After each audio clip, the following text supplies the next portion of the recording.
berbeda dengan peristiwa-peristiwa lainnya. Tetapi ketika Tuhan Yesus naik ke sorga, murid-muridnya itu bersyukur. Murid-muridnya itu menyembah Tuhan. Dan murid-muridnya ketika dia melihat Tuhan Yesus naik ke sorga, dan ketika selesai, mereka semua penuh sukacita. Mereka semua sangat bersukacita.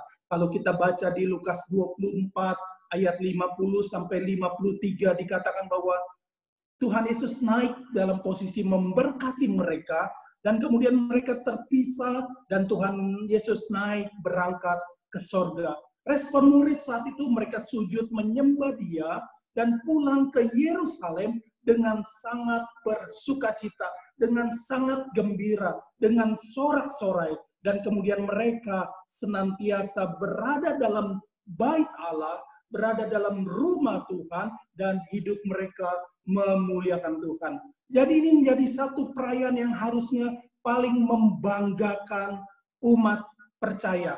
Karena kita tahu Dia sudah bangkit, dan kemudian Dia naik ke sorga, sehingga iman kita tidak menjadi sia-sia. Ya, Dia memberikan janjinya yang terbesar. Dia memberikan pengharapan yang terbesar, yaitu tadi menyediakan tempat buat kita semua. Dan Dia berjanji kalau tempat itu sudah siap, Dia akan menjemput kita semua. Dan kerinduan Dia yang utama adalah Dia mau di tempat di mana Dia berada, di mana Bapa berada, kita pun berada. Dan bersyukur buat kita yang ada di Indonesia. Kita tahu Indonesia adalah negara dengan populasi Muslim terbesar di dunia. Kita umat Kristen adalah kaum minoritas, tetapi luar biasanya Indonesia menjadikan hari ini, hari kenaikan Tuhan Yesus, sebagai hari libur nasional. Tidak banyak negara yang jumlahnya lebih dari 200 negara yang menjadikan hari ini menjadi hari libur. Saya periksa di Google, ternyata cuma ada 11 negara lain yang menjadikan hari ini menjadi hari libur. Dan mayoritas negara di Eropa, ya. Saya sebutkan Austria, Belgia, Denmark, Finland, Prancis, Jerman, Luxembourg, Belanda. Itu 10 negara. Hari ini libur mereka. Negara lain tidak ada. Dan ada satu negara kecil yang namanya Vanuatu. Ini menjadikan juga hari libur. Nah, kita harusnya bersyukur. Tetapi saya lihat tahun demi tahun fenomena kenaikan Tuhan Yesus sepertinya menjadi hal yang dingin-dingin saja. Bahkan ucapan selamat merayakan kenaikan Tuhan Yesus itu menjadi sesuatu yang nyaris tidak terdengar. Ya, saya merasa terusik juga, tetapi saya percaya kita semua yang ada di tempat ini kita merayakannya dengan sukacita. Amin. Nah, saya mau baca dulu Yohanes 14 mulai dari ayat yang pertama sampai dengan ayat yang ketiga. Ketika itu Tuhan Yesus menyampaikan satu pesan perpisahan. Dia menyampaikan tujuannya. Kenapa Dia harus pergi? Kenapa Dia harus terangkat naik? Kenapa Dia harus meninggalkan? Toh sebenarnya Dia sudah bangkit. Dia sudah memakai tubuh kebangkitan, tubuh kemuliaan, dan Dia sudah kekal. Tetapi Dia harus pergi. Nah, Yohanes 14 ayat pertama katakan begini. Janganlah gelisah hatimu, percayalah kepada Allah, percayalah juga kepadaku. Di rumah Bapakku banyak tempat tinggal. Jika tidak demikian, tentu aku mengatakannya kepadamu. Sebab aku pergi ke situ untuk menyediakan tempat bagimu. Ayat ketiga, dan apabila aku telah pergi ke situ dan telah menyediakan tempat bagimu, aku akan datang kembali dan menjemput kamu ke tempatku, supaya di tempat di mana aku berada, kamu pun berada. Katakan amin. Ini adalah pernyataan yang luar biasa. Ini adalah janji yang luar biasa. Inilah dasar pengharapan kita. Inilah dasar iman kita sebagai orang percaya. Inilah tujuan kita menjadi Kristen. Yaitu satu hari kelak kita pulang ke rumah Bapa dan kita berada di tempat di mana Bapa berada. Di mana Yesus berada, kita pun berada. Amin. Dan kemudian Dia mengatakan bahwa kalau kita percaya Dia, kalau kita mengikuti teladan Dia, kita taat menjalani hidup intim bersama dengan Dia ketika kita ada di muka bumi ini, maka Dia berkata satu hal. Satu hal yang ayat keempat Dia berkata, Ini seharusnya yang kalau kita intim dengan dia, harusnya kita terima ini. Ayat 4 berkata, dan kemana aku pergi, kamu tahu jalan ke situ. Amin. Dia berkata, kalau kamu intim dengan aku, kalau kamu dekat dengan aku, kalau kamu terikut teladanku, kamu tahu jalan kemana aku pergi. Kamu tahu jalan ke sana. Dan kemudian ayat kelimanya, Thomas menyela perkataan Tuhan Yesus. Dia menjawab, kami tidak tahu kemana kamu pergi. Thomas langsung mengintervensi. Bagaimana kami bisa ke sana? Kami nggak tahu jalan ke sana. Dan jawaban Tuhan Yesus di ayat ke-6 dia berkata begini. Kata Tuhan Yesus kepadanya, akulah jalan dan kebenaran dan hidup. Tidak ada seorang pun yang datang kepada Bapa kalau tidak melalui aku. Jadi, kalau mau kita sampai ke tempat di mana dia pergi dan di mana dia menyediakan tempat buat kita nanti, dia bilang ikuti teladanku. Hanya itu satu-satunya cara. Dan dia sampaikan satu pesan yang sebenarnya mau katakan bahwa tempat itulah tujuan akhir orang percaya. Tempat itulah terminal akhir hidup orang percaya. Di mana di sana semua orang percaya akan dibawa. Semua orang percaya akan dijemput. Nah, kata menyediakan, ya, kata menyediakan itu mengandung arti yang sama dengan kata menciptakan. Ya, kata menciptakan yang ada di Kejadian 1 ayat 1 yang memakai kata bara itu sama dengan kata menyediakan yang Tuhan Yesus pakai. Yang artinya kata menciptakan adalah dari yang tidak ada menjadi ada. Amin. Jadi dia mau sampaikan bahwa aku pergi untuk menyediakan dalam arti menciptakan satu tempat yang baru, yang berbeda. Dan itu nanti tempatnya kita akan belajar dan kita akan sampai tempat itu namanya langit yang baru dan bumi yang baru. Dan pastinya tempat itu akan berbeda dengan langit dan bumi yang sekarang. Nah, inilah pembahasan yang sebenarnya paling penting. Yang harus kita pahami sebagai orang percaya. Dan sekali lagi ini menjadi pengharapan yang terbesar buat kita ikut Tuhan. Amin. Dan saya mau katakan, langit yang baru dan bumi yang baru itu, nanti kita akan belajar hari ini, mungkin firmannya agak panjang, saya berdoa bisa selesai. Kita akan belajar langit yang baru dan bumi yang baru itu tempat yang seperti apa. Tempat yang bagaimana. Kemudian dia bilang akan jemput, kalau tempat itu siap, dibawa ke sana, siapa yang dia jemput. Dan kondisinya seperti apa. Bagaimana bisa sampai ke sana. Amin. Jadi sebenarnya, kerinduan Tuhan Yesus adalah seperti itu. Di sanalah sebenarnya janji Tuhan yang sempurna akan digenapi. Kita akan menjadi benar-benar sempurna, apapun setiap aspek hidup kita akan sempurna di sana. Amin. Dia berjanji tempat itu menjadi tempat di mana kita akan terus berada dengan dia dalam kekekalan yang mulia.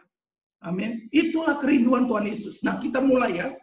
Kata langit baru dan bumi yang baru ini, saya mau katakan jarang dibahas.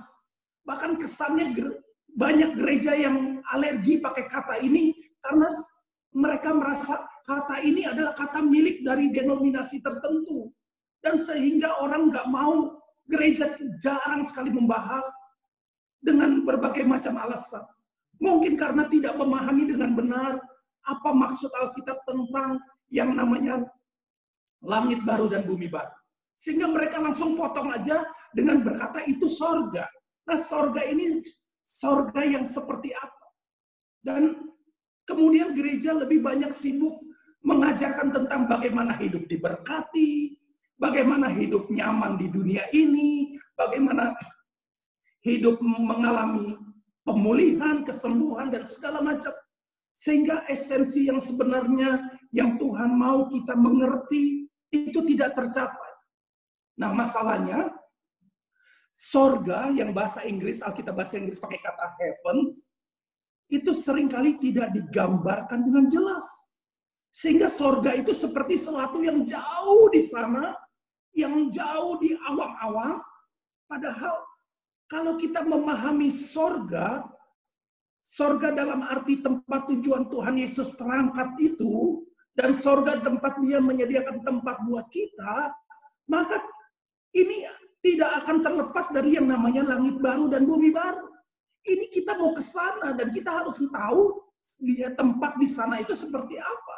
Tempat di sana itu bagaimana. Nanti kita bisa nggak masuk ke sana? Bisa nggak kita dijemput? Jangan kita terlalu yakin hari ini karena kita sudah dibaptis, kita merasa surga udah milik kita. Pokoknya saya udah dalam kerajaan surga, hidup tinggal enak-enak aja, dan selesai mati, nyampe ke sana. Enggak gitu. Sering orang berpikir surga itu sesuatu alam roh. Surga sering dibayangkan itu dunia roh dan dunia yang tidak nyata. Sesuatu yang nggak tahu ada di mana. Sesuatu yang serba misterius. Bahkan sesuatu yang dunia maya. Nggak jelas. Padahal Alkitab berkata, Tuhan mau kita nanti ke sana. Dan tempatnya itu pertama langit baru dan bumi yang baru. Alkitab juga katakan bahwa bumi yang kita hidupi sekarang, bumi yang kita tinggal sekarang itu akan hancur. Menjadi lautan api. Tepatnya katanya memakai kata Gehenna. Yang artinya adalah danau. Danau api. Dan disebut juga Gehenna adalah neraka.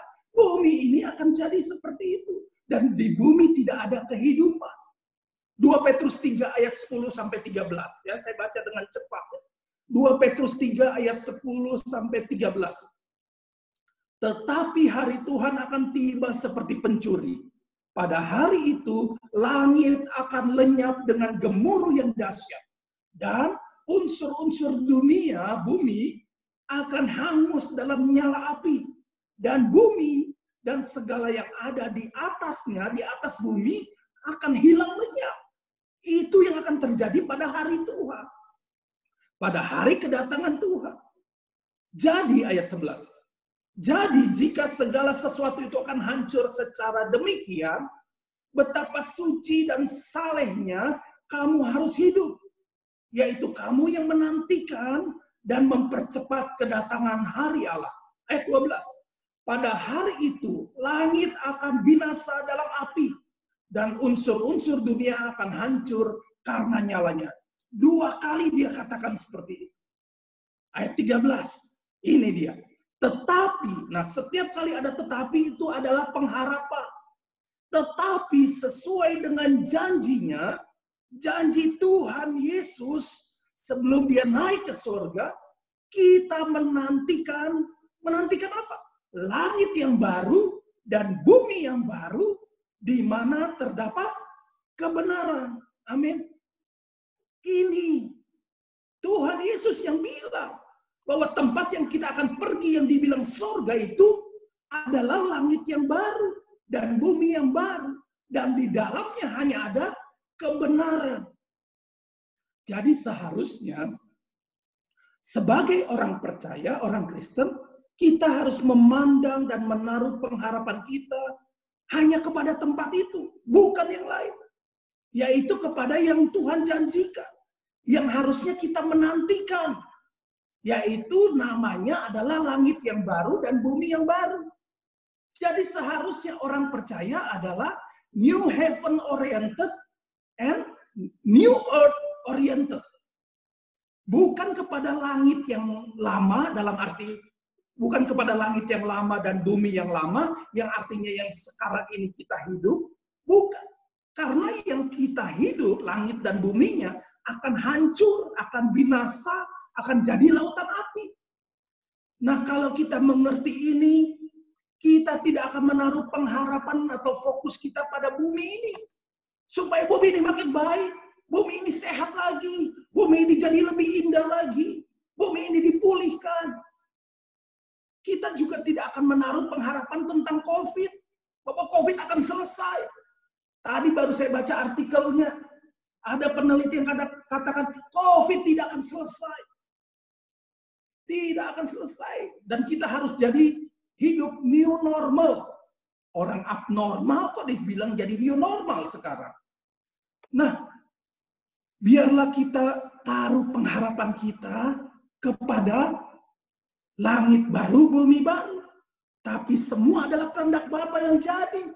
Mungkin juga waktunya belum tiba, bumi dipulihkan, bumi sehat lagi, virus tidak ada, hidup normal lagi. Kita maunya mungkin begitu. Bisa pelayanan, bisa penginjilan, bisa ke desa, bisa lakukan semua. Tapi kita nggak tahu kehendak Bapa yang jadi. Yang kita tahu ujungnya langit dan bumi yang kita tempati akan hancur. Jadi lautan api, jadi Gehenna, jadi neraka. Nah, kita lanjut ya. Banyak orang kesaksian begini. Saya mau sampaikan ini dulu sedikit. Saya dibawa Tuhan ke sorga. Kemudian sorganya itu nggak jelas. Sorganya seperti apa? Yang digambarkan adalah ya hal-hal yang memang Alkitab katakan tentang keadaan sorga, tentang jalannya, temboknya, gerbang. Kemudian ada juga yang bilang, ini pengkhotbah bilang saya dibawa ke neraka. Buat orang tambah bingung. Katanya di sana ada penguasa neraka yang menyiksa orang-orang masuk di sana. Itu semua sebenarnya sesuatu yang nggak benar. Karena di neraka tidak ada penguasanya. Yang namanya iblis, setan, Lucifer, ya binatang itu semuanya disiksa. Nggak mungkin mereka jadi bos di neraka. Nggak mungkin mereka jadi raja neraka. Amin. Semua ada dalam hukuman. Tapi kalau Tuhan berikan penglihatan tentang sorga, penglihatan tentang neraka, itu menjadi peringatan buat kita, itu saya percaya. Tapi kalau dibilang dibawa ke sorga, apalagi dibawa ke neraka, kemudian buat KKR pakai dengan neraka digambarkan versinya, saya bilang nggak alkitabiah itu. Begitu juga tentang sorga. Ada yang bilang begini, sorga itu nantinya adalah sebuah ruangan putih. Kemudian di dalamnya semua orang pakai baju putih-putih. Lalu di sana katanya menyembah, memuji Tuhan sepanjang kekekalan. Apa iya sorga seperti itu? Kemudian ada juga yang bilang nanti di sorga itu hanya pesta. Hanya makan dan minum, nggak ada kerja apa-apa lagi. Pokoknya enak sampai ke sorga. Ada juga yang bilang, sorga itu, ini yang sesat, sorga itu katanya alam roh. Di sana semua melayang-layang, bentuknya roh. Katanya di sana semua pegang tongkat. Kalau mau bikin apa tinggal ting seperti Harry Potter. Jadi mau punya mobil ting, jangan punya mobil. Apa iya sorga seperti itu? Makanya banyak orang bingung tentang sorga. Kalau bingung mending asal kita masih punya motivasi ke sorga. Tapi kalau bingung kemudian bayangin dunia lebih enak daripada di sana, orang jadi nggak mau ke sorga. Makanya kita perlu tahu kebenaran. Amin. Harus kebenaran yang sesuai dengan Alkitab.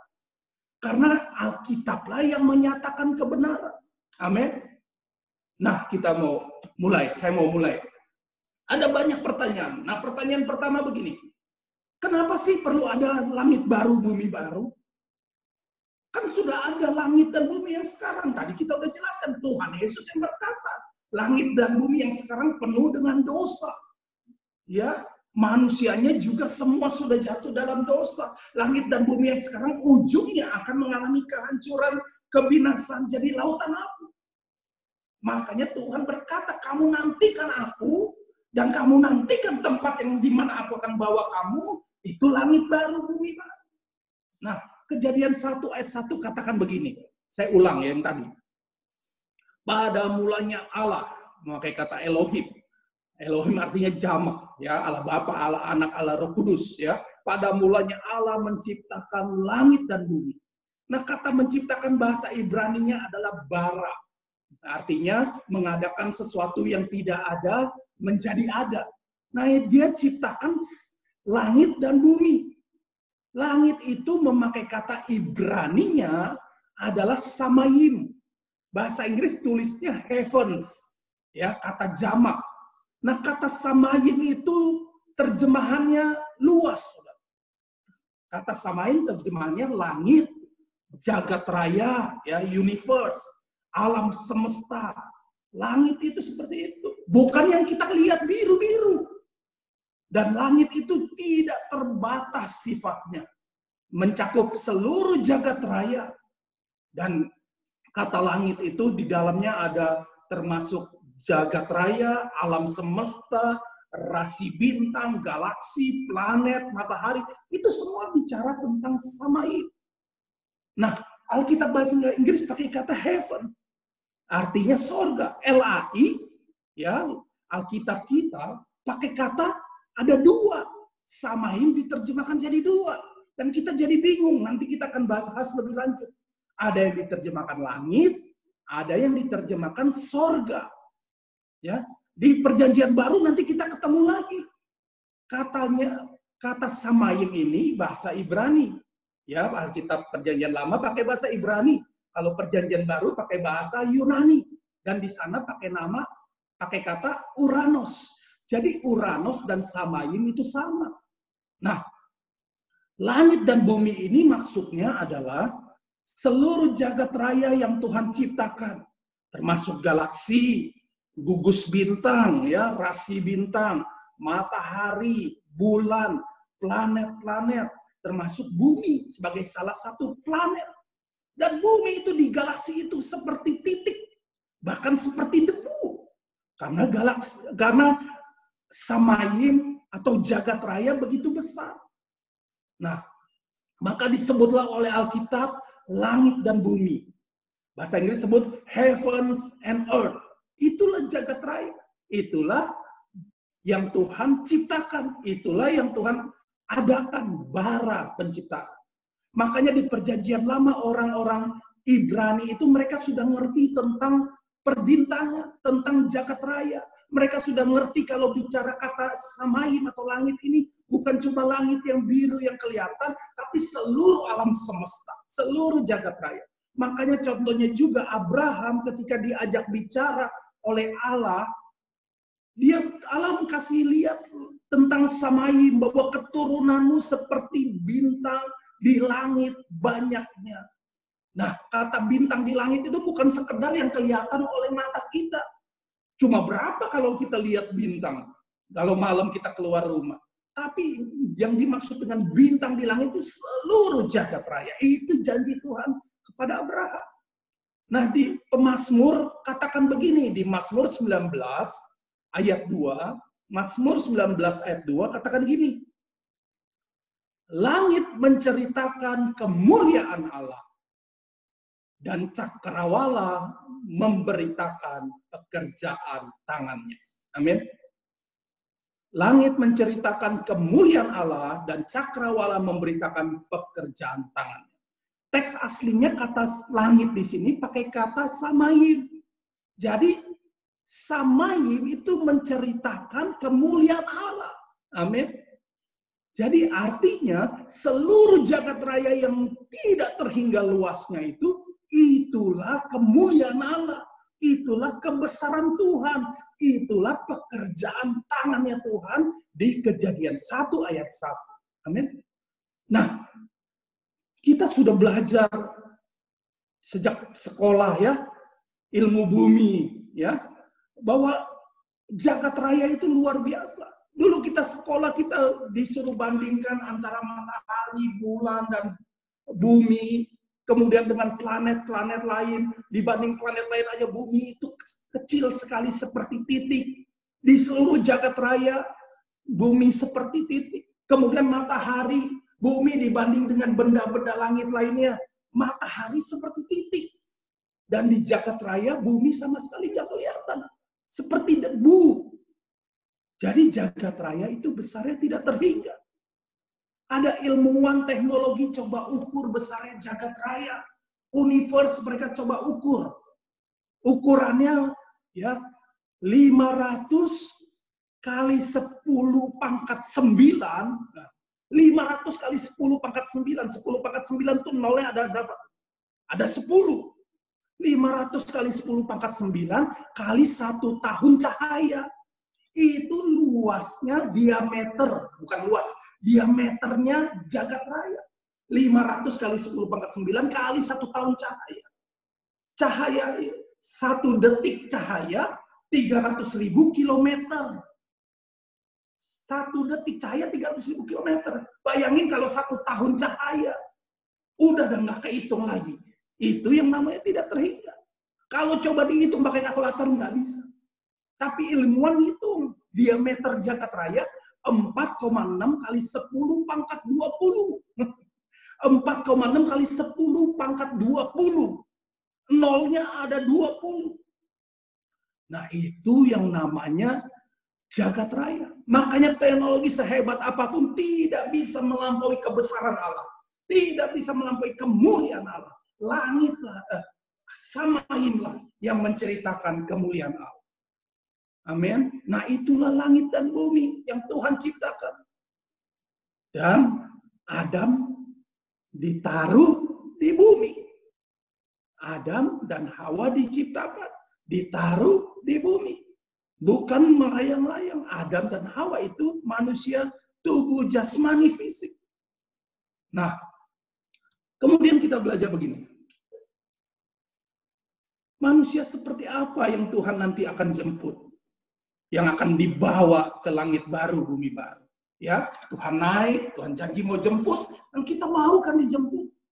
Kalau nggak dijemput, artinya kemana? Tinggal di sini. Di sini jadi apa? Jadi Gehenna. Di sini jadi neraka. Di sini jadi lautan api. Inilah yang akan jadi neraka. Nah, sekarang kita mau belajar.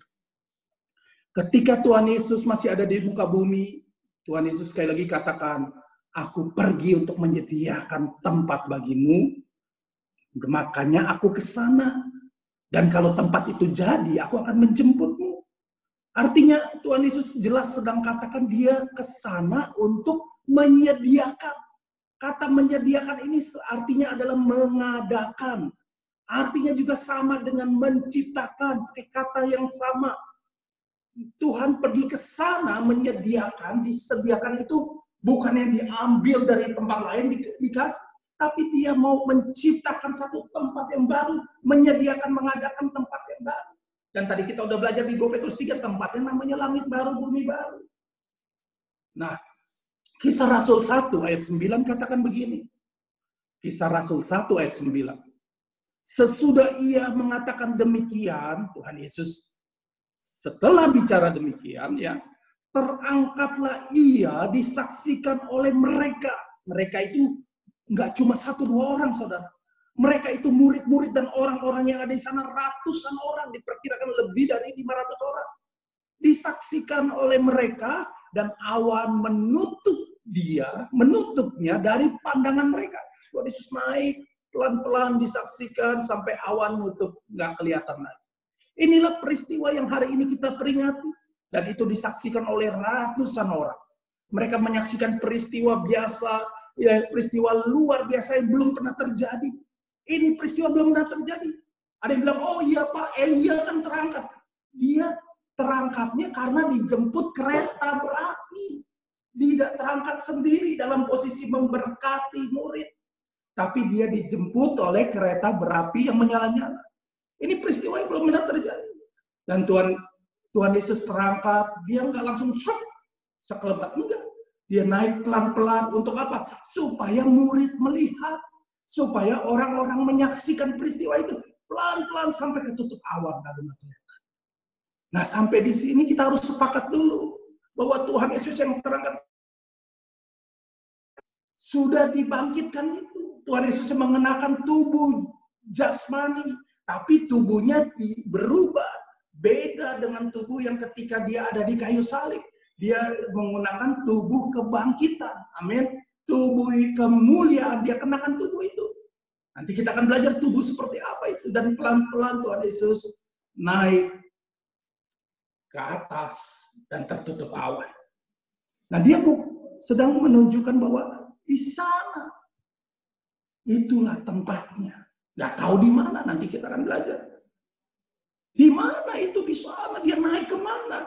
Tempatnya di mana? Kita nggak tahu di mana. Lokasinya hanya Tuhan yang tahu. Kenapa lokasinya hanya Tuhan yang tahu? Tadi kita udah belajar, Samaim itu, jagat raya itu sangat luas, tidak terbatas. Dia terangkat ke sana. Mungkin juga ada dimensi lain, kita nggak tahu. Nggak usah cari tahu. Yang kita tahu dia pergi menyediakan tempat, menyiapkan, mengadakan tempat buat kita. Yang jelas dia naik menuju kepada Bapaknya. Dia kembali ke Allahannya di sana. Nah kemudian ayat yang itu, ayat 10-nya, tiba-tiba ada 2 orang malaikat. Muncul ketika mereka sedang menonton, lihat tuh, sampai ketutup awan. Ayat 10 berkata gini. Kisah Rasul 1 ayat 10 ya. Ketika mereka sedang menatap ke langit waktu ia naik itu. Tiba-tiba berdiri 2 orang yang berpakaian putih dekat mereka. Ini malaikat ya. Jangan bilang tahu-tahu ada orang pakai putih di sana. Enggak, ini malaikat. Dan berkata kepada mereka, hai orang-orang Galilea, mengapa kamu berdiri melihat ke langit? Yesus ini yang terangkat ke sorga, meninggalkan kamu, akan datang kembali dengan cara yang sama. Seperti kamu melihat dia naik ke sorga. Nah, malaikat itu ngomong gitu. Kalau kita baca ayat ini, kita akan lihat ada kata langit, ada kata sorga, ada kata langit, ada kata sorga, ya terjemahannya lagi begitu. Hai orang Galilea, mengapa kamu berdiri melihat ke langit? Terus dia terangkat ke sorga. Dan dia akan datang dengan cara yang sama, dia naik ke sorga. Padahal terjemahan aslinya sama-sama semuanya memakai kata Uranus. Orang Galilea, mengapa kamu melihat ke Uranus? Yesus ini akan terangkat ke Uranus. Dia naik ke Uranus, yang artinya adalah Samayim tadi. Nah, Yesus terangkat ke sorga itu jelas secara tubuh fisik dengan tubuh kebangkitannya. Lalu pertanyaan berikutnya begini. Kalau ia terangkat naik ke sorga secara tubuh fisik, maka nanti dia datang dengan cara yang sama. Itu maksudnya adalah bahwa dia juga akan datang secara tubuh fisik. Bukan rohnya yang datang melayang-layang, kemudian orang bilang kedatangan Tuhan Yesus secara fisik nggak terjadi. Tuhan Yesus, malaikat itu bilang dia yang naik ke sorga dengan tubuh fisik itu, dia akan datang kembali dengan cara yang sama. Dengan tubuh yang sama. Pasti dia datang kembali nanti dengan tubuh fisik juga. Itu maksudnya dia datang kembali dengan cara yang sama seperti ketika dia naik. Nah, sebenarnya perkataan Tuhan Yesus, aku pergi menyediakan tempat bagimu, ini adalah ekspresi Tuhan Yesus mengulang Yesaya 65. Ayat 17. Kita baca ya. Ketika Tuhan Yesus bilang, aku pergi menyediakan tempat, ini adalah dia mau menggenapi apa yang dikatakan oleh Tuhan melalui Nabi Yesaya. Yesaya 65 ayat 17. Sebab sesungguhnya aku menciptakan langit yang baru dan bumi yang baru. Ini kata menciptakan, bara, menyediakan pakai kata bara. Sesungguhnya aku menciptakan langit yang baru dan bumi yang baru. Hal-hal yang dahulu tidak akan diingat lagi. Yang dahulu itu yang mana? Yang sekarang. Dan tidak akan timbul lagi dalam hati. Jadi Tuhan pergi untuk apa? Jelas dia pergi untuk menciptakan langit yang baru dan bumi yang baru. Menciptakan. Bukan merenovasi. Bukan merestorasi. Bukan memulihkan bumi ini. Bukan memulihkan langit. Karena saat manusia jatuh dalam dosa, bumi ini sudah dikutuk. Ya, bumi sudah dikutuk. Satu hari kelak akan dihancurkan. Dan tidak ada lagi tempat. Sejak bumi dikutuk, bumi tidak lagi menjadi tempat ideal untuk manusia yang diciptakan segambar dan yang harusnya menjadi serupa dengan Allah. Yang minggu lalu Pak Gembala jelaskan. Bumi ini tidak lagi menjadi tempat yang layak untuk ciptaan yang segambar dan yang harusnya serupa dengan Allah. Karena Adam gagal. Nah, kalau kita baca ayat-ayat berikutnya, mulai dari ayat 18, nanti baca di rumah ya. Tuhan menggambarkan bahwa langit baru dan bumi baru itu adalah Yerusalem baru. Jangan bilang, oh langit baru, bumi baru, Yerusalem baru, beda. Sama. Nanti baca mulai dari ayat 18 sampai selesai dari Yesaya 65. Ya, itu Tuhan menggambarkan langit baru, bumi baru itu seperti apa. Ya, saya tidak bahas, nanti terlalu panjang.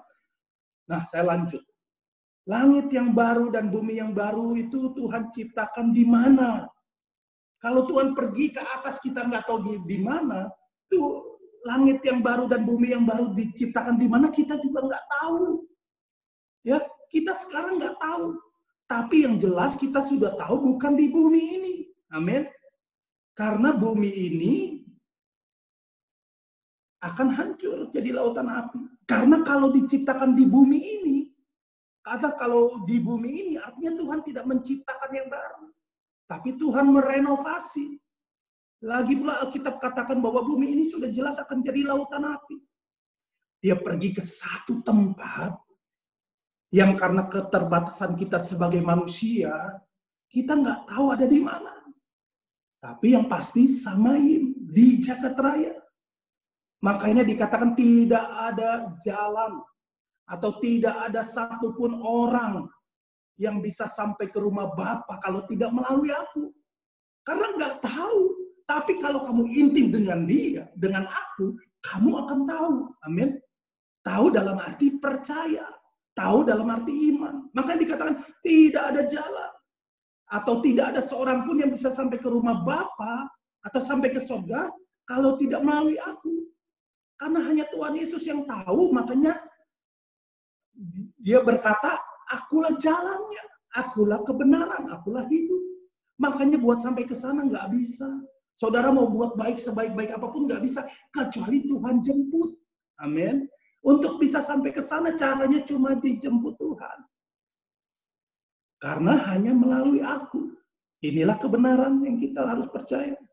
Pertanyaan berikut. Kapankah Tuhan menciptakan langit dan bumi yang baru itu? Kapan? Dia kan berkata, aku pergi menciptakan tempat bagimu, menyediakan tempat bagimu, dan tempat itu kita tahu sekarang namanya langit baru, bumi baru. Pertanyaannya, sekarang dia udah ciptakan belum? Sekarang udah ada belum? Sedang diciptakan, belum diciptakan, atau jangan-jangan sudah selesai? Kita nggak tahu juga persisnya. Cuma dia dan Bapa yang tahu. Bisa saja sudah selesai. Kita tinggal nunggu waktu yang tepat untuk dijemput. Ya, dijemput ini bisa Tuhan datang secara fisik, kedatangan yang kedua menjemput kita, atau kita pulang, atau kita selesai hari Tuhan atas pribadi kita mati. Kita nggak tahu sudah selesai apa belum. Tapi tanda-tandanya yang sesuai Alkitab katakan sudah menunjukkan bahwa waktunya sudah sangat singkat. Amin. Sekali lagi nggak tahu tempatnya udah jadi apa belum. Tapi tanda-tandanya menunjukkan tanda-tanda akhir zaman, tanda-tanda bumi ini akan hancur, sudah sangat nyata. Dan kalau tanda itu sudah nyata, Alkitab katakan, dia sudah mau datang. Kalau dia sudah mau datang, artinya tempatnya sudah mau siap. Jangan-jangan sudah siap. Karena satu hari di sana sama dengan 1000 tahun di sini. Jadi yang jelas, kalau belum diciptakan, rasanya enggak. Tanda-tanda menunjukkan mungkin sedang atau sudah selesai. Nah, waktu kedatangannya itu artinya sudah sangat singkat. Kalau kedatangannya sudah sangat singkat, artinya juga bahwa bumi ini juga akhirnya sudah sangat singkat. Singkat, akhir bumi jadi apa? Jadi lautan api, Gehenna, jadi neraka. Tapi daripada kita memperdebatkan itu, lebih baik kita berjuang supaya kalau memang sudah selesai dan dia datang menjemput kita, kita masuk bilangan orang yang dijemput. Amin. Supaya kalau dia datang menjemput kita secara pribadi dan kita mati di dunia ini, kita nggak bisa buat apa-apa lagi. Kita tinggal menunggu. Dan kita dalam posisi yang sudah masuk golongan orang yang akan menempati tempat itu. Bahkan kita tinggal menantikan upah dan mahkota. Amin. Jadi jelas penekanannya yang pasti bicaranya tentang langit dan baru, bumi baru, bukan di bumi ini. Dan juga Tuhan juga pasti tidak menunggu bumi ini jadi lautan api dulu baru dia datang. Kita udah belajar tentang urutan-urutannya. Tentang peta zaman, kita sudah ngerti itu. Nah, saya mau lanjut. Jadi dia naik untuk menyediakan tempat atau menciptakan tempat, namanya langit baru, bumi baru, dan setelah tempat itu siap, dia akan datang menjemput orang kudus. Nah, sekarang kita buka Wahyu 20 ayat 11. Wahyu 20 ayat 11. Lalu aku melihat suatu tahta putih yang besar. Ini penglihatannya Yohanes di Pulau Patmos. Lalu aku melihat suatu tahta putih yang besar dan Dia, Tuhan Yesus, yang duduk di atasnya. Dari hadapannya lenyaplah bumi dan langit. Bumi dan langit yang mana? Yang sekarang, yang kita tempati. Dan tidak ditemukan lagi tempatnya. Hancur semua. Ini kata tidak ditemukan lagi tempatnya menunjukkan kehancuran bumi yang dahsyat. Sampai tempatnya tidak ditemukan lagi.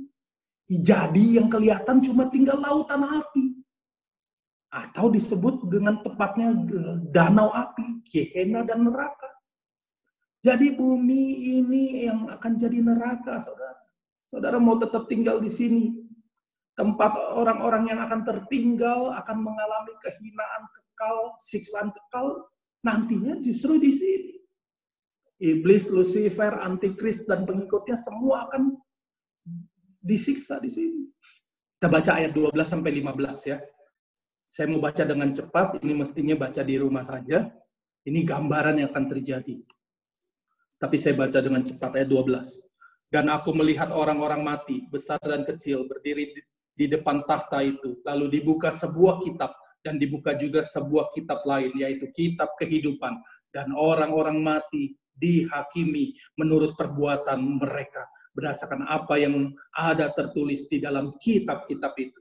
Maka laut menyerahkan orang-orang mati yang ada di dalamnya. Ya, orang-orang mati yang dilarung, dibuang ke laut. Dan maut dan kerajaan maut menyerahkan orang-orang mati yang ada di dalamnya, ya, dunia orang mati. Dan mereka dihakimi masing-masing menurut perbuatannya. Lalu maut dan kerajaan maut itu dilemparkan ke dalam lautan api. Lautan api kita udah tahu, bumi akan jadi lautan api, neraka, Gehenna. Itulah kematian yang kedua, lautan api. Ya, orang yang tidak sampai ke tempat yang Tuhan sediakan akan ada di sini, akan mengalami kematian kedua. Ayat 15. Dan setiap orang yang tidak ditemukan namanya tertulis di dalam kitab kehidupan. Ya, kita ketika percaya nama kita ditulis, tapi perbuatan kita akan menentukan nama kita bisa tercoret. Tapi kalau pada saat itu tidak ada namanya, ternyata dilemparkan ke dalam lautan api. Ini yang akan terjadi. Ini bukan figuratif. Ini fisik, ini nyata. Nah, kita lanjut dulu. Yohanes 18 ayat 36, Tuhan Yesus jelaskan juga. Dunia ini, kerajaan sorga bukan di bumi ini. Yohanes 18 ayat 36. Jawab Yesus. Ya, saya tunggu ayatnya, Yohanes 18 ayat ke-36. Jawab Yesus, kerajaanku bukan dari dunia ini. Jika kerajaanku dari dunia ini, pasti hamba-hambaku telah melawan, ya, supaya aku jangan diserahkan kepada orang Yahudi. Kalau kerajaannya di muka bumi ini, ngapain dia mati? Dia jadi raja di bumi ini. Akan tetapi kerajaanku bukan dari sini. 3 kali dia bilang, kerajaanku bukan dari sini, kerajaanku bukan di dunia ini, kerajaanku bukan di dunia. 3 kali dia ngomong, berkali-kali dia katakan itu, saudara. Jadi jelas bahwa langit baru, bumi baru, yang akan Tuhan ciptakan itu bukan restorasi atau bukan renovasi langit dan bumi yang sekarang ini. Amin. Itulah yang dimaksud di rumah Bapakku banyak tempat tinggal. Bukan di bumi ini, di rumah Bapakku, di tempat itu. Tempatnya di mana kita udah belajar tadi, tidak tahu di mana. Ada pengajaran yang katakan bahwa langit bumi ini akan dipulihkan. Ada pengajaran yang mengatakan bumi ini akan direnovasi. Itu enggak benar. Tapi yang benar adalah langit yang baru dan bumi yang baru adalah ciptaan baru. Amin. Nah, saya lanjut. Jadi dia pergi untuk menyediakan atau menciptakan tempat buat anak-anaknya, buat murid-muridnya, buat pengikutnya, pengikut Kristus. Itu sebenarnya adalah pengulangan daripada Kejadian 1 ayat 1. Ketika Tuhan menciptakan langit dan bumi. bahwa yang akan dia lakukan atau sedang dia lakukan atau bahkan sudah selesai dia lakukan itu adalah pengulangan dari Kejadian 1 ayat 1. Karena kata menyediakan yang ada di Yohanes 14 itu sama dengan menciptakan di Kejadian 1 ayat 1. Maka Allah Elohim menciptakan langit yang baru dan bumi yang baru yang kualitasnya sama persis. Kenapa sama persis? Karena ketika menciptakan langit dan bumi di Kejadian 1, dia berkata, sungguh amat baik. Ciptaan Tuhan Yesus di Kejadian 1 ayat 1 dia sudah bilang itu ciptaan sudah sungguh amat baik. Nggak ada yang lebih baik. Makanya langit dan bumi yang baru yang akan dia ciptakan adalah dengan kualitas yang sama sebelum langit dan bumi ini jatuh dalam dosa. Sebelum manusia yang ada di dalamnya jatuh dalam dosa. Tapi bedanya tempatnya di tempat lain. Terjadi pengulangan penciptaan langit dan bumi menjadi namanya langit dan bumi yang baru, tapi tempatnya di tempat lain. Penciptaan langit dan bumi yang mula-mula yang Tuhan sudah katakan, Allah Elohim sudah katakan, sungguh sangat amat baik, menunjukkan bahwa Tuhan itu serius ciptakannya. Bukan main-main, bukan iseng-iseng, bukan sengaja diciptakan untuk dihancurkan. Tapi manusianya yang jatuh dalam dosa, yang nggak melakukan bagiannya untuk menjadi serupa dengan Allah, yang tidak bergaul intim dengan Allah, karena hanya dengan bergaul intim dengan Allah dia jadi serupa. Pak Gembala udah jelaskan. Serupa itu adalah berbicara tentang sifat, pikiran, perasaan, kehendaknya sama, itu jadi serupa. Sama kita bapak dengan anak. Anak dikatakan mirip atau serupa dengan bapaknya kalau sifatnya, pikiran, perasaannya sama. Itu kenapa tuh Pak Gembala udah jelaskan Kejadian 1:26-28 itu, kenapa diciptakannya cuma segambar, nggak serupa. Kalau diciptakan serupa, jadi robot kita semua. Ya, Pak Gembala udah jelaskan. Kalau diciptakan jadi serupa, jadi robot. Tapi manusia diberikan kehendak. Dan manusia diberi tugas. Yang di Kejadian 1 ayat 26. Tugasnya apa? Berkuasalah atas ikan-ikan, binatang-binatang, ya, binatang-binatang, semua yang ada di muka bumi, berkuasa. Ketika kamu berkuasa atas itu, kamu jadi serupa. Karena ketika kamu berkuasa, dalam arti bekerja, kamu bekerja intim dengan Tuhan. Kamu bekerja dengan sifat yang sama dengan Allah. Artinya kamu akan jadi serupa. Itu makanya Tuhan ciptakannya segambar. Serupa itu bagian manusianya yang kemudian Adam gagal. Amin. Jadi langit dan bumi yang mula-mula, yang Tuhan ciptakan di Kejadian 1 ayat 1 itu bukan langit dan bumi yang sekarang, tapi langit dan bumi yang sebelum manusia jatuh dalam dosa. Sekarang ini sudah dikutuk. Jadi yang sebelum dikutuk, yang sekarang sudah dikutuk dan manusianya sudah jatuh dalam dosa, dan karena jatuh dalam dosa, manusianya akan mengalami kematian. Sebenarnya Adam diciptakan tidak bisa mati. Seluruh hidupnya akan kekal. Amin. Itulah sorga yang Tuhan ciptakan. Jadi kata mula-mula, langit dan bumi yang mula-mula, juga bukan berarti Tuhan ciptakannya nanti langit dan bumi yang baru ini mulai dari zaman batu lagi. Enggak. Kalau mulai dari zaman batu lagi, berarti harus mulai dari zaman awal lagi. Kita percaya enggak seperti itu. Amin. Langit dan bumi yang baru bukan juga menjadi dunia yang aneh. Ya, tadi saya udah bilang nggak jadi tempat yang di mana ada ruang putih, kemudian orang semua baju putih-putih, kemudian mau ciptakan sesuatu tinggal ting, seperti Harry Potter, mau punya mobil tinggal ting, mau punya rumah tinggal ting. Enggak seperti itu. Haleluya. Tapi yang pasti di sana akan kembali kepada penciptaan itu. Mereka kita yang ada di sana bekerja, berkuasa atas apa yang Tuhan mau kita lakukan, dan pekerjaan di sana nanti menjadi sempurna. Semua aktivitas sempurna memuliakan Bapa. Setiap pekerjaan kita itu adalah ibadah yang sejati. Di sini kita mau ibadah yang sejati dengan kekuatan kita, cuma mengandalkan fisik, bangunan, peralatan. Tapi ibadah yang sejati itu nanti. Semua persembahan, penyembahan, pujian, doa, itu menjadi benar-benar kudus dan sejati. Kata bekerja memakai kata avodah, ya, Pak Gembala seringkali sampaikan. Bekerja di sini adalah penyembahan, artinya avodah. Penyembahan atau ibadah yang sejati itu artinya baik aku makan, aku minum, aku lakukan segala sesuatu, aku lakukan untuk kemuliaan Allah. Itu avoda. Dan ini akan jadi sempurna nanti di langit baru, bumi baru. Amin. Itu sebenarnya rancangan Allah yang semula. Rancangan Allah yang semula segambar dan serupa. Karena Adam dan Hawa jatuh, segambarnya Tuhan yang ciptakan, serupanya gagal.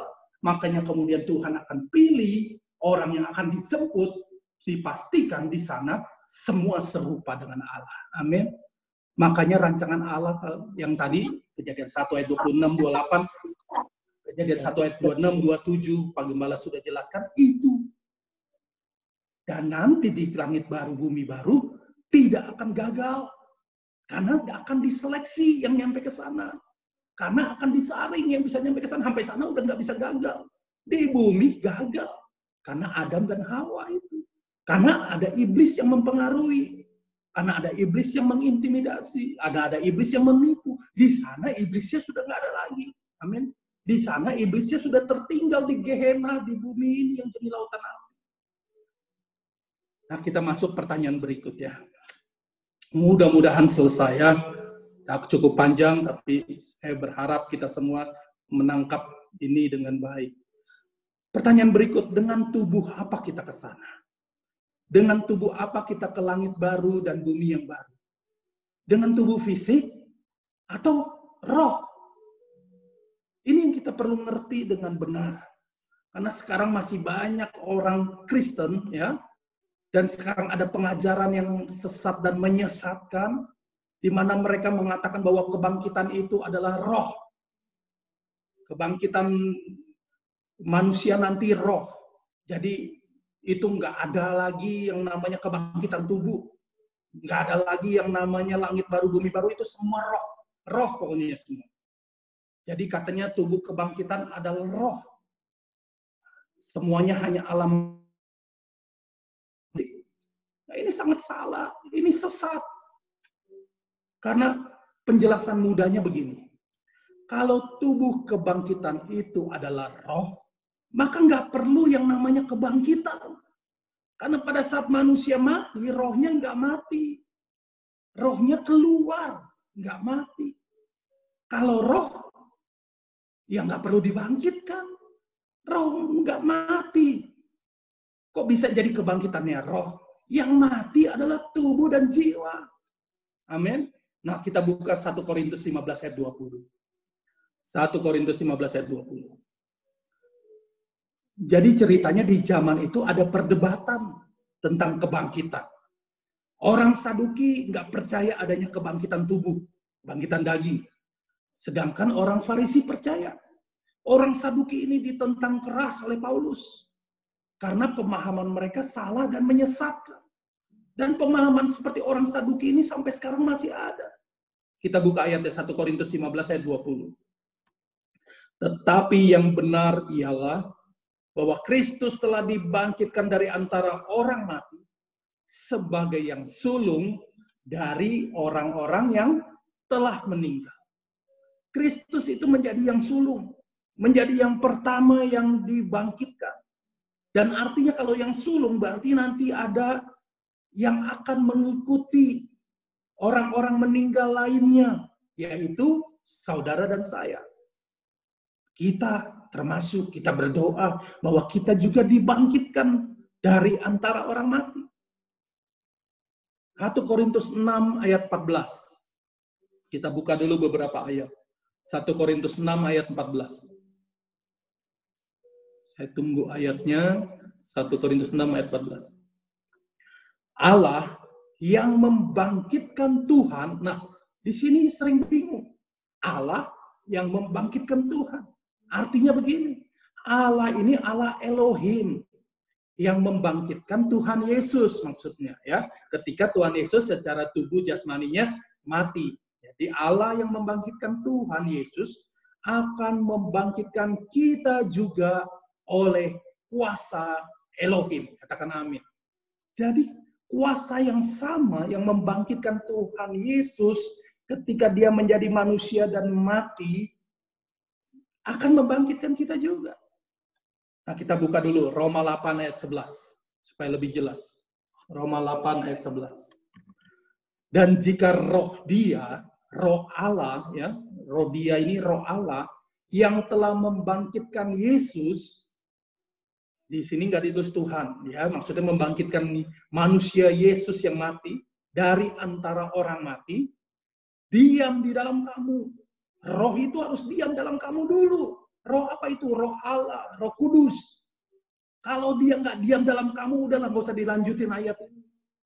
Tapi kalau Roh Allah itu yang membangkitkan Yesus, ya, sebagai manusia dia dibangkitkan, itu diam dalam kamu, maka Roh Allah itu ngapain? Maka ia yang telah membangkitkan Kristus Yesus dari antara orang mati 2 kali. Ini ayat kalau 2 kali sebut serius. Akan menghidupkan juga apa? Apa yang dihidupkan? Tubuhmu yang fana itu. Jelas yang akan dihidupkan, yang akan dibangkitkan adalah tubuh, bukan roh. Tubuh yang fana. Roh Allah akan membangkitkan kita juga pada saat kita mati. Tubuh yang fana ini akan dibangkitkan. Dibangkitkan oleh apa? Oleh rohnya. Oleh roh Allah itu sendiri. Yang diam dalam kamu. Kata diam dalam kamu 2 kali juga disebut di ayat ini. Jadi yang serius adalah, diam gak dia di dalam kamu? Yang serius yang kedua adalah, Yesus dibangkitkan dari orang mati oleh roh itu. Nah kemudian roh yang sama akan membangkitkan tubuhmu. Bukan rohmu, roh gak mati. Dulu Tuhan Yesus dibangkitkan oleh roh Allah. Dan dikatakan roh yang sama, roh Allah akan membangkitkan tubuh kita setelah kita mati. Jadi tubuh yang fana ini akan dihidupkan lagi, dibangkitkan. Menggunakan tubuh yang baru, yang tidak fana. Amin. Tubuh yang fana akan dibangkitkan dengan tubuh yang baru, yang tidak fana. Namanya tubuh kebangkitan. Amin. Jadi tubuh yang lama bukan dipulihkan. Tubuh yang lama bukan direnovasi. Dibangkitkan, diberi tubuh yang baru. Namanya tubuh kebangkitan. Jadi sebenarnya sangat jelas. Orang-orang itu ya menyedihkan kalau mereka anggap itu roh. Bahwa yang dibangkitkan itu sebenarnya pasti tubuh fisik. Bukan roh. Sekali lagi, tubuh yang dibangkitkan bukan tubuh yang direnovasi. Tapi jelas-jelas tubuh yang baru. Bentuknya sama. Wajahnya sama. Mungkin yang udah tua, jadi muda lagi kita nggak tahu juga. Yang kecil, bayi-bayi, nanti jadi ukuran yang sama, umur yang sama, kita nggak tahu itu. Jangan didebatin, Pak, saya meninggal tua, nanti saya dibangkitkan di langit baru, bumi baru, saya muda lagi. Udah jangan bahas itu. Biarlah ke penasaran kita, jadi motivasi kita nyampe ke sana. Amin. Tapi yang jelas kualitasnya berbeda. Bentuknya sama, wajahnya sama, kualitasnya beda. Kualitasnya menjadi sempurna. Seperti yang Tuhan Yesus tunjukkan. Tuhan Yesus sudah demonstrasikan itu semua. Kok masih bilang roh? Tuhan Yesus sudah buktikan ketika dia bangkit, murid-murid bisa kenali wajahnya. Tuhan Yesus bangkit dengan tubuh, bukan roh. Roh dia tidak pernah mati. Tidak perlu dibangkitkan. Tuhan Yesus juga mendemonstrasikan tubuhnya. Dia memperlihatkan kepada muridnya. Nanti kita akan belajar. Bahwa inilah tubuhku. Inilah tubuh kebangkitanku. Inilah tubuh yang akan kita pakai di langit baru, bumi baru. Tubuh Tuhan Yesus itu jelas bangkit secara fisik. Bisa disentuh. Fisik sama, bisa dipegang. Tapi kualitasnya beda. Sempurna. Amin. Tubuh yang tidak dibatasi oleh ruang dan waktu lagi. Tubuh yang baru, yang sempurna, yang kekal, yang tidak bisa rusak. Dan orang-orang yang mengatakan kebangkitan itu roh, sebenarnya mereka terpengaruh oleh ajaran dari Plato. Seorang Yunani, filsuf Yunani. Yang ajarannya disebut kaum Platonik. Ajaran ini bilang begini, tubuh fisik itu jahat. Tubuh fisik jahat. Roh itu baik. Batinnya itu baik. Oh, kalau tubuh, nggak mungkin lah. Tubuh kan jahat. Karena mereka memandang tubuh yang ada di dunia ini. Padahal Tuhan ciptakan roh, jiwa, dan tubuh. Semua baik. Amin. Semua sangat baik. Kan Tuhan nggak beda-bedain. Rohnya baik, tubuhnya jahat, jiwanya sedang-sedang. Enggak. Tidak ada yang jahat ciptaan Tuhan. Justru dengan tubuh yang baru, firman Tuhan katakan, itu akan jadi sempurna. Bahkan dengan tubuh yang kita yang sekarang, firman Tuhan katakan, pakai itu untuk memuliakan Tuhan. Karena perbuatan itu adalah pekerjaan tubuh. Yang bisa kelihatan adalah pekerjaan tubuh. Perbuatan-perbuatan yang dikehendaki Bapa itu kelihatannya oleh tubuh. Perbuatan yang dikehendaki Bapa bukan roh yang kerjakan, tubuh. Ketika Tuhan Yesus bangkit, murid-murid juga berpikir bahwa yang bangkit itu roh. Ternyata begitu. Murid-murid berpikir yang bangkit itu roh. Kita baca ayatnya, Lukas 24 ayat 39. Lukas 24 ayat 39. Tuhan Yesus demonstrasikan karena Tuhan Yesus tahu. Mereka anggap Tuhan Yesus itu roh yang bangkit. Lihatlah tanganku dan kakiku. Aku sendirilah ini. Lukas 24 ayat 39 ya. Kita tunggu ayatnya. Oke. Lihatlah tanganku dan kakiku. Aku sendirilah ini. Rabalah aku dan lihatlah. Karena hantu tidak ada daging. Dan tulangnya, tidak ada daging dan tulangnya. Seperti yang kamu lihat ada padaku. Ternyata Tuhan Yesus tahu murid-murid berpikir bahwa ini hantunya Tuhan Yesus. Bahasa Indonesia pakai kata hantu. Sebenarnya salah. Bahasa aslinya, bahasa Yunaninya memakai kata pneuma. Yang artinya adalah roh.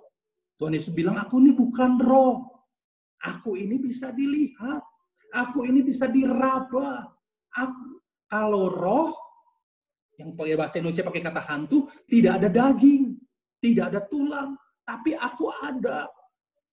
Bahkan Tuhan Yesus di ayat 40-nya bilang apa?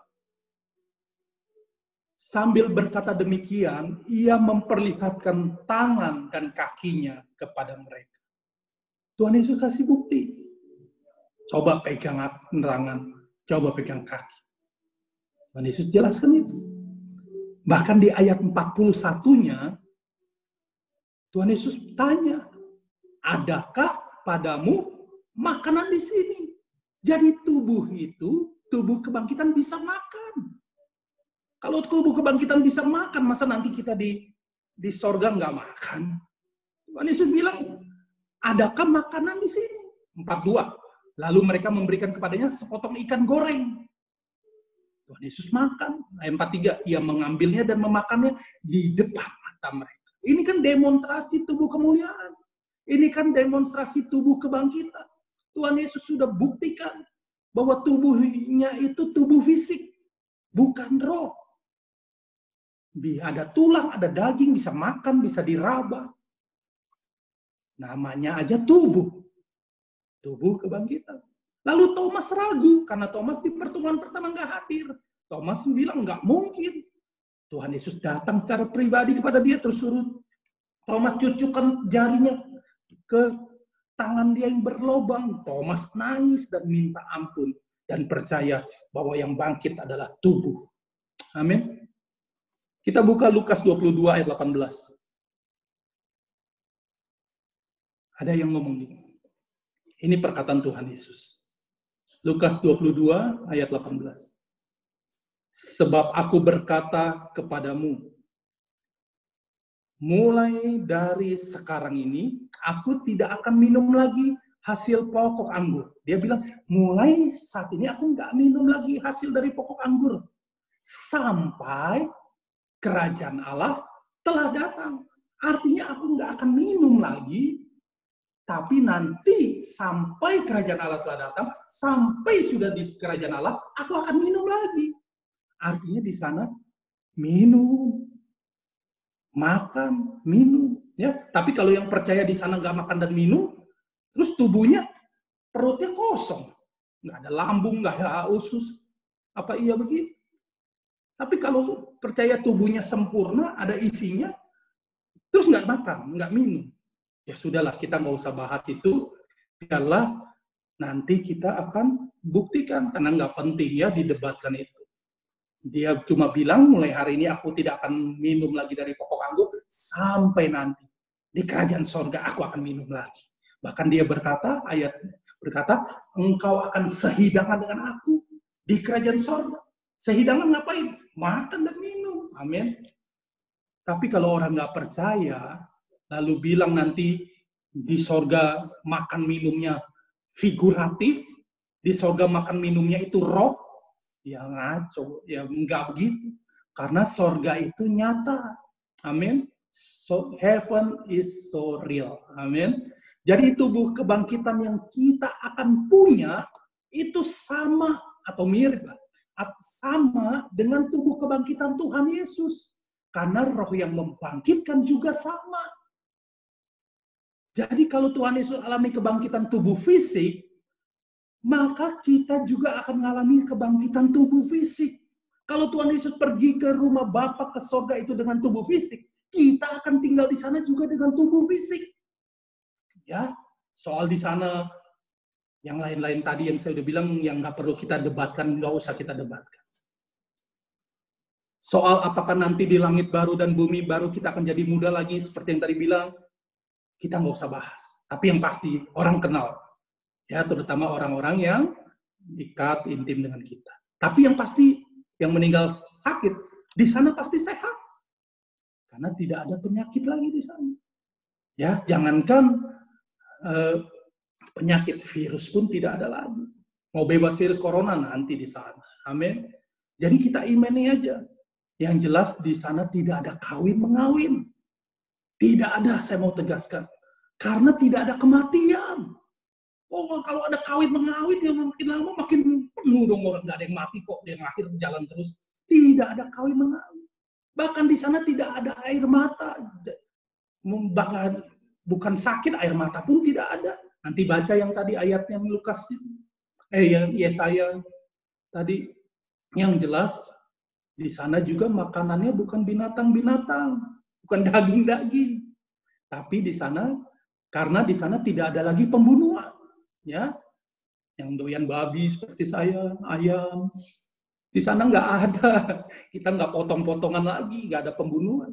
Di sana makannya sayur, kacang-kacangan. Seperti ketika Tuhan menciptakan. Kita berkuasa atas binatang-binatang, bukan artinya kita potong, kita makan. Nah, itu Tuhan Yesus ketika Kejadian 1 ayat 26, berkuasalah atas burung, atas ikan, atas binatang yang di bumi. Orang Manado bilang, sikat semua itu. Karena disuruh berkuasa. Padahal berkuasa mengelola, bekerja. Jadikan mereka sumber penghasilan kita. Bukan dipotong. Ya sudahlah. Tapi yang jelas di sana kita bekerja. Avodah. Pekerjaan kita adalah penyembahan untuk Tuhan, memuliakan Tuhan dengan sempurna. Di sana tidak ada lagi kematian, ya, makanya tidak ada kawin-mengawin. Kenapa tidak ada kematian? Karena metabolisme tubuh kita menjadi sempurna. Tubuh kebangkitan metabolismenya sempurna, sel-sel membelah dengan sempurna, makanya tidak bisa mati, tidak bisa tua. Ya, di sana nggak ada yang ulang tahun. Di sana nggak ada lagi yang perawatan kulit yang takut jadi tua. Nggak akan tua karena sel-selnya membelah dengan sempurna dan metabolisme bekerja dengan sempurna. Ya, biarlah pertanyaan-pertanyaan tentang ini nanti di sana ngapain-ngapain, biarlah jadi rasa penasaran itu jadi daya dorong atau energizer untuk kita berjuang sampai ke sana. Layak untuk diperjuangkan. Kalau sekalipun kita hidup di dunia ini berapa lama? 70-80 tahun ya kalau kuat. Kalaupun selama 70 tahun kita keadaannya sulit, kita perlu berjuang supaya kita dibangkitkan. Karena di sana kita akan terima semua kemuliaan. Amin. Nah, kita lanjut ya. Saya rasa kita akan selesai 15 menit lagi, nggak apa-apa ya. Pertanyaan berikutnya ada yang bilang begini. Ayatnya kan ada bilang, Pak, darah dan daging tidak akan mendapat bagian dalam kerajaan sorga. Kalau darah dan daging tidak dapat bagian dalam kerajaan sorga, berarti kerajaan sorga nanti itu roh, Pak. Bapak salah. Ini aja ayat bilang darah dan daging tidak dapat bagian dalam kerajaan sorga. Yang benar makanya nanti di sono itu roh. Kita buka ayatnya. 1 Korintus 15 ayat 50. 1 Korintus 15 ayat 50. 1 Korintus 15 ayat 50. Saudara-saudara, inilah yang hendak kukatakan kepadamu, yaitu bahwa darah dan daging tidak mendapat bagian dalam kerajaan Allah. Benar. Dan bahwa yang binasa tidak mendapat bagian dalam apa yang tidak binasa. Ayat ini benar. Ayat ini sangat jelas bahwa yang dimaksud dengan darah dan daging itu adalah tubuh yang fana. Tubuh kita yang fana yang kita pakai sekarang ini, itulah darah dan daging yang bisa binasa. Dan yang bisa binasa ini tidak mendapat bagian dalam kerajaan sorga. Karena di dalam kerajaan sorga tidak dapat binasa. Jelas. Memang kalau dengan tubuh yang sekarang, tubuh dan darah dan daging yang sekarang, kita nggak bisa sampai di sana. Nggak bisa masuk kerajaan sorga, langit baru, bumi baru, Yerusalem baru. Makanya tubuh dan daging yang sekarang akan dibuang, mati, lenyap. Amin. Ada yang lenyap di laut, ada yang lenyap terbang meledak kapalnya, ada yang lenyap mati dan dikubur, dibakar, lenyap. Tubuh dan darah dan daging yang sekarang ini akan lenyap, kemudian dibangkitkan dan menerima tubuh yang baru. Yang namanya tubuh kebangkitan, tubuh yang sempurna tadi.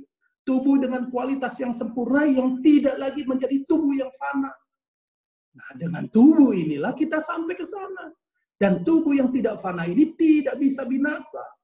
Jadi jangan ayat-ayat dicomot kemudian pahamnya si Pak Bapak itu tentang kebangkitan roh, bahwa itu roh. Kemudian kalau kita baca ayat selanjutnya itu sangat jelas.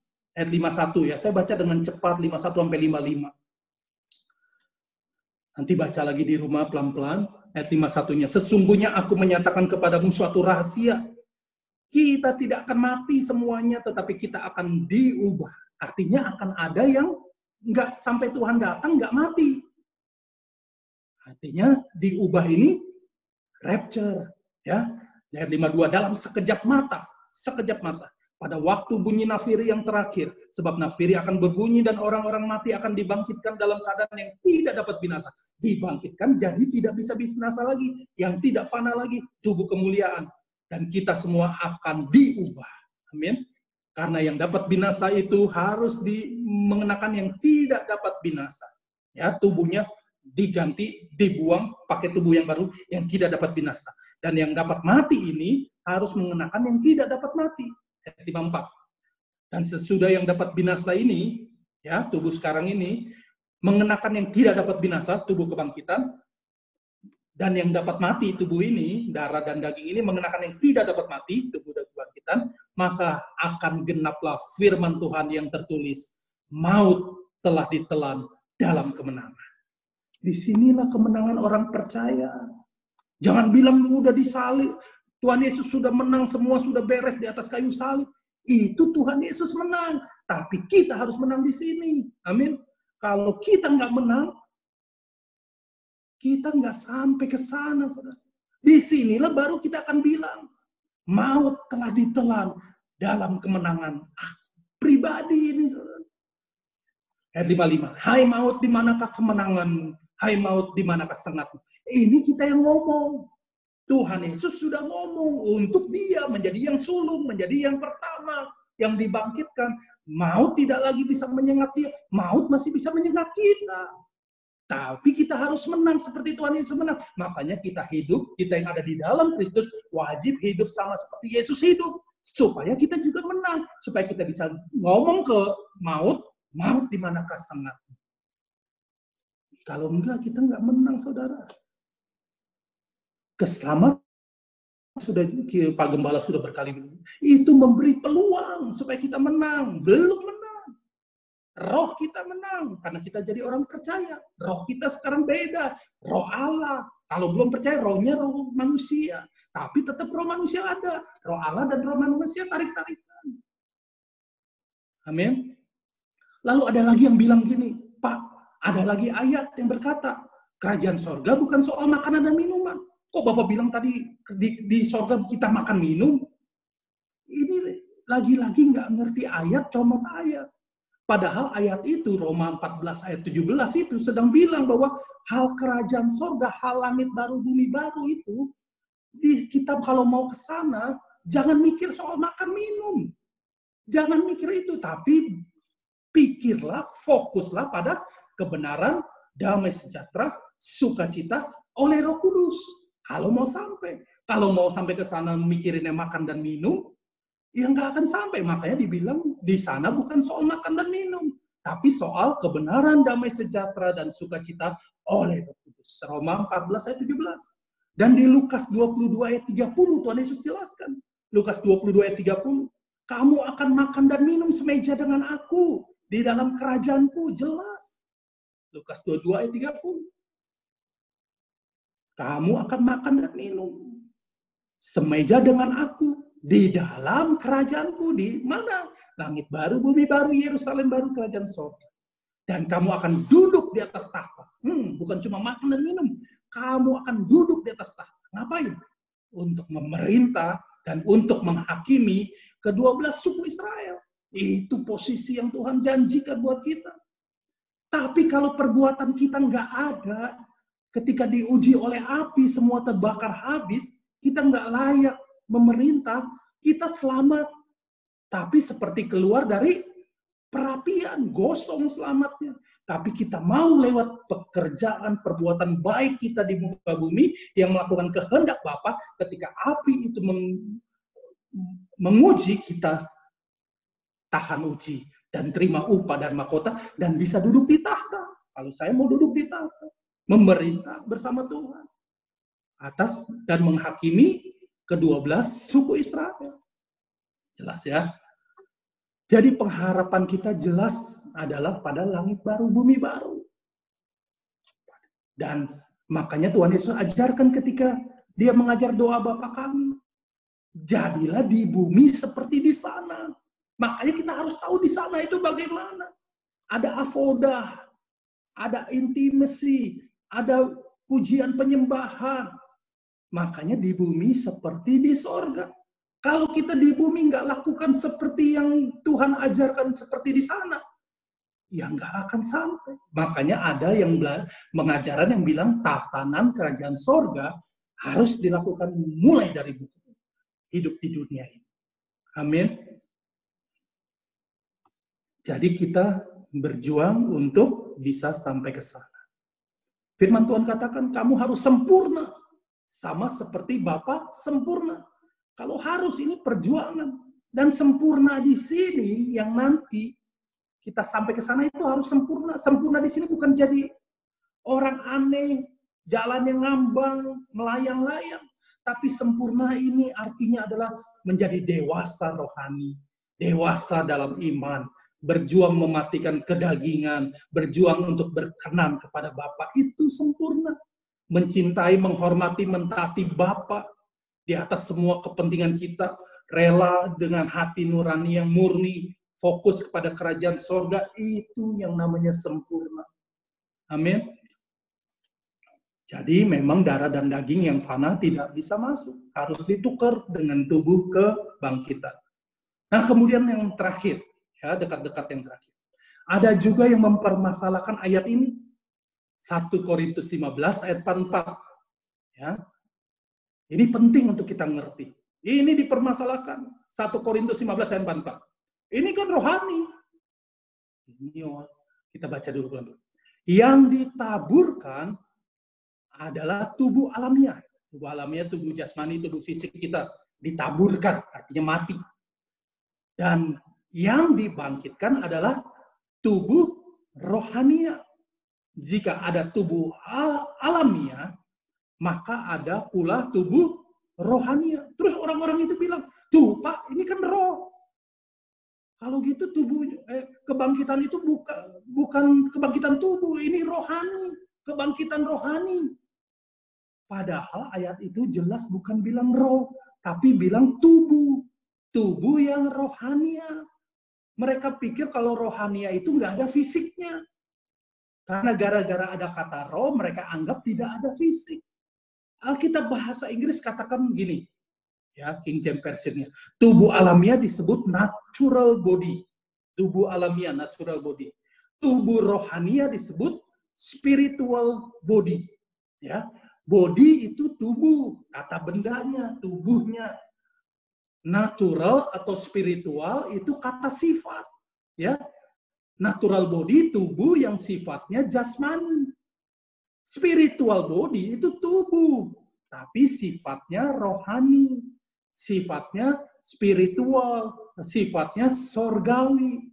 Jadi jelas yang dimaksud ini tubuh yang dibangkitkan. Tubuh rohani atau spiritual body adalah tubuh, ya tubuh, darah dan daging yang mempunyai sifat rohani. Jadi jelas ada tubuhnya. Spiritual body adalah tubuh yang rohani, tubuh yang sempurna, tubuh yang surgawi.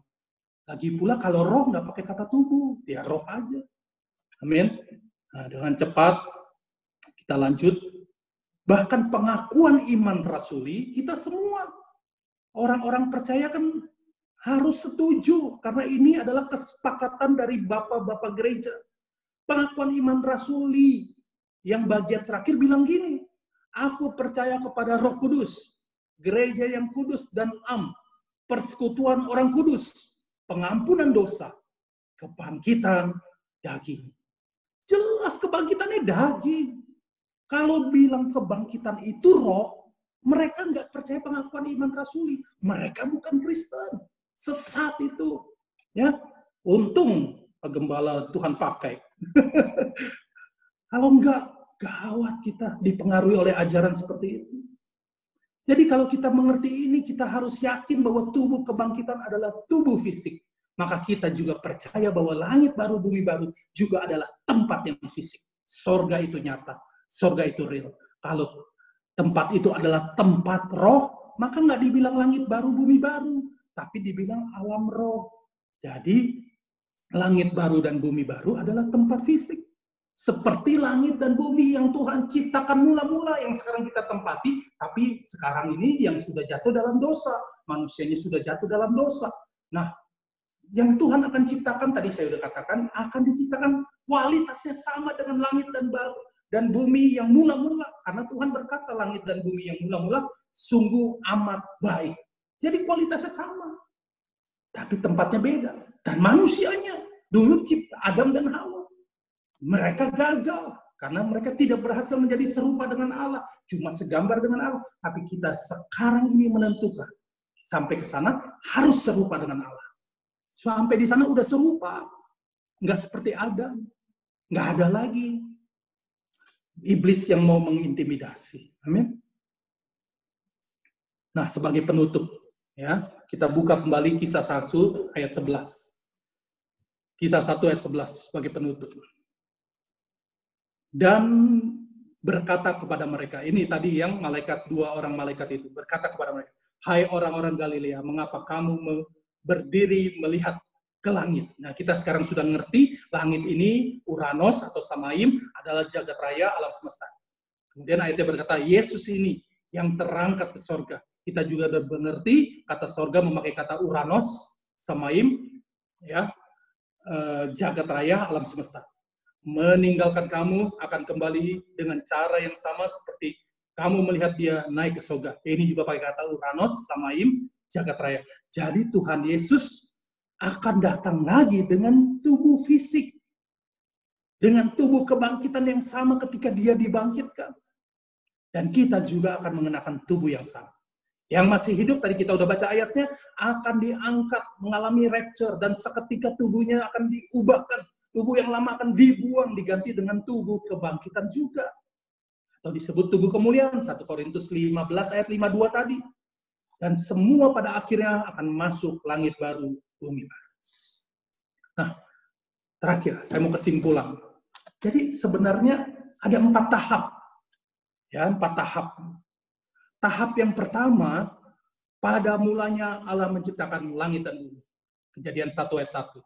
Dan ya, kemudian Tuhan menciptakan manusia pertama, Adam dan Hawa.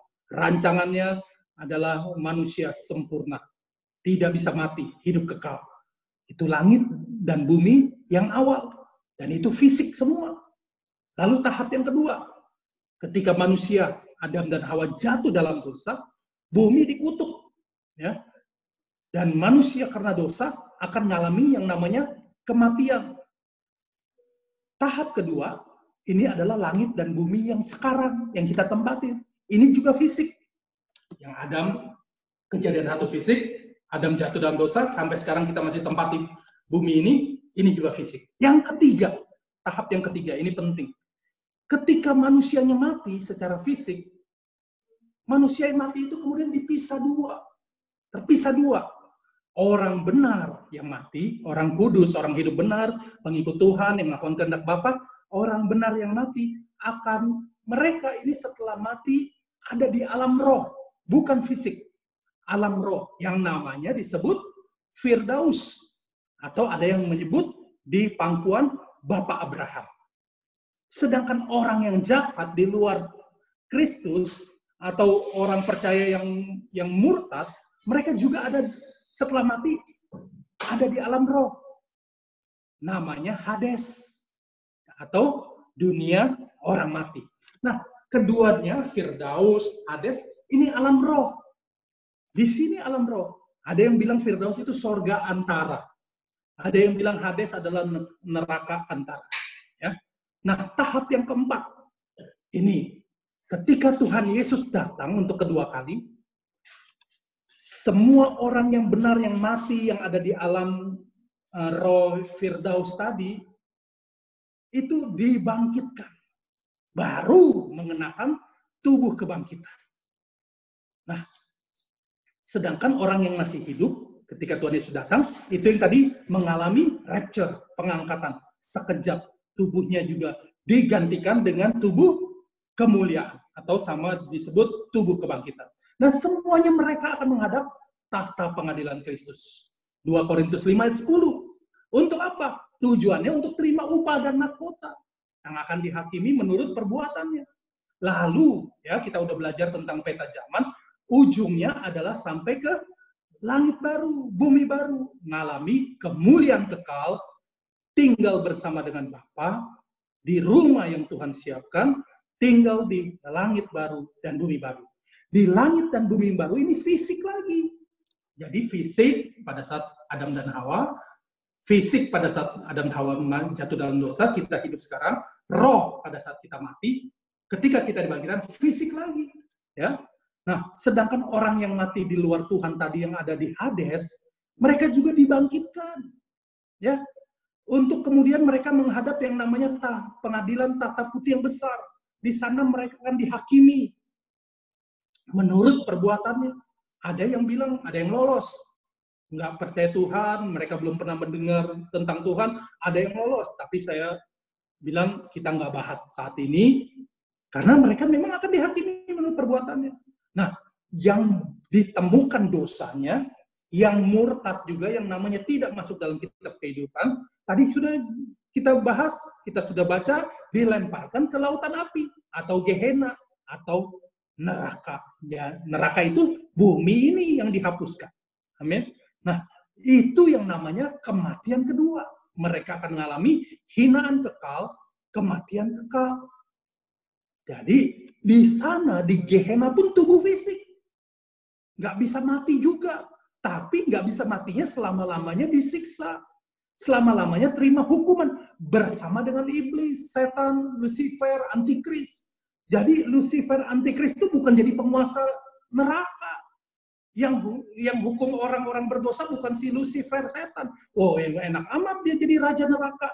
Mereka pun bersama-sama dengan orang-orang berdosa ngalami hukuman. Jadi kalau ada yang bilang nanti di neraka ada iblisnya, ada raja nerakanya, oh, kemudian mereka akan hukum orang-orang di neraka, ada yang potong lidah, lidahnya dipotong, muncul lagi, dipotong lagi, muncul lagi. Itu nggak benar, nggak alkitabiah, nggak tahulah kalau agama lain. Yang jelas tidak ada rajanya neraka. yang ada rajanya itu dongeng neraka. Yang jelas mereka semua adalah orang-orang hukuman. Nah, saya terakhir ya. Tadi tentang kematian kedua, nanti di rumah baca Wahyu 21 ayat 8, Wahyu 20, 14-15. Tentang kematian kedua. Tentang orang-orang yang dibangkitkan, tadi kita udah baca, nanti di rumah baca lagi, Kisah 24 ayat 15, dan Daniel, ya, kitab Daniel. Itu bicara tentang orang-orang yang akan dibangkitkan, Daniel 12 ayat 2. Nah, ayat terakhir, saya mau tutup. Matius 19 ayat 28. Ini ayat benar-benar terakhir, selesai. Saya serahkan kepada Pak Gembala. Matius 19 ayat 28. Kata Yesus kepada mereka, Aku berkata kepadamu, sesungguhnya pada waktu penciptaan kembali, apa yang diciptakan kembali? Langit dan bumi. Ya, langit dan bumi yang baru.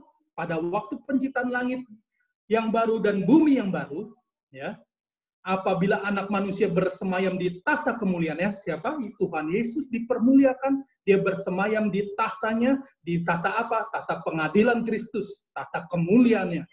Kamu, saudara dan saya, yang telah mengikut dia, yang telah mengikut aku, ya.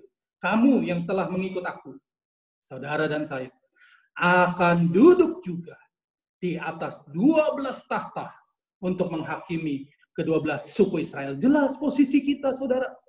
Kalau kita menang, kita akan duduk di tahta. Ada 12 sesuai suku, ya. Nanti kita masuk suku apa, nggak ngerti lah kita, ya. Ada yang cari-cari, oh saya suku ini, suku ini. Tapi yang jelas kita akan duduk di 12 tahta itu dan menghakimi 12 suku Israel, lambang dari seluruh dunia, 12 suku Israel. Ayat 29. Dan setiap orang yang karena namaku meninggalkan rumahnya, saudaranya laki-laki atau saudaranya perempuan, bapak atau ibunya, anak-anak atau ladangnya, ini pernah saya bahas, bahwa ini bicara tentang bukannya kita harus tinggalin rumah, tinggalin istri, tinggalin anak, tapi kita mengutamakan Tuhan lebih dari segalanya.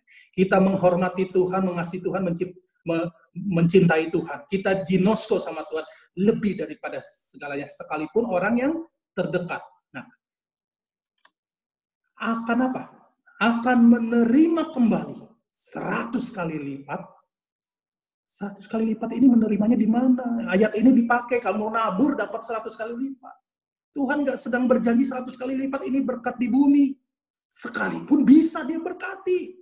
Kalau dia mau kita jadi bendahara yang bisa dipercaya, dia akan berkati. Tapi ayat ini 100 kali lipat itu kualitasnya. Dan akan memperoleh hidup yang kekal.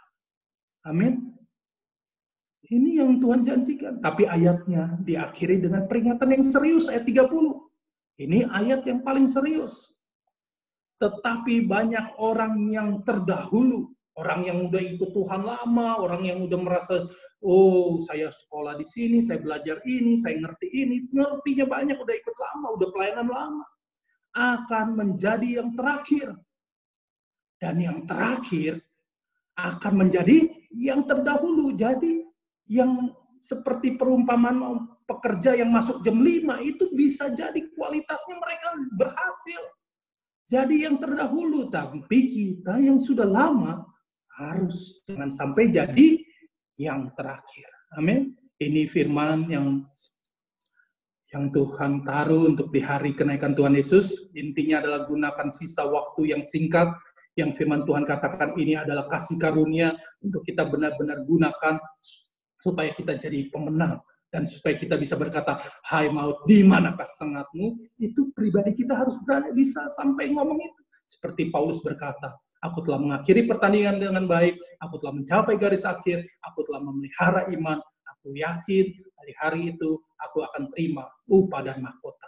Tapi dia berkata, bukan cuma aku saja, tapi orang-orang yang juga menantikan Tuhan. Amin.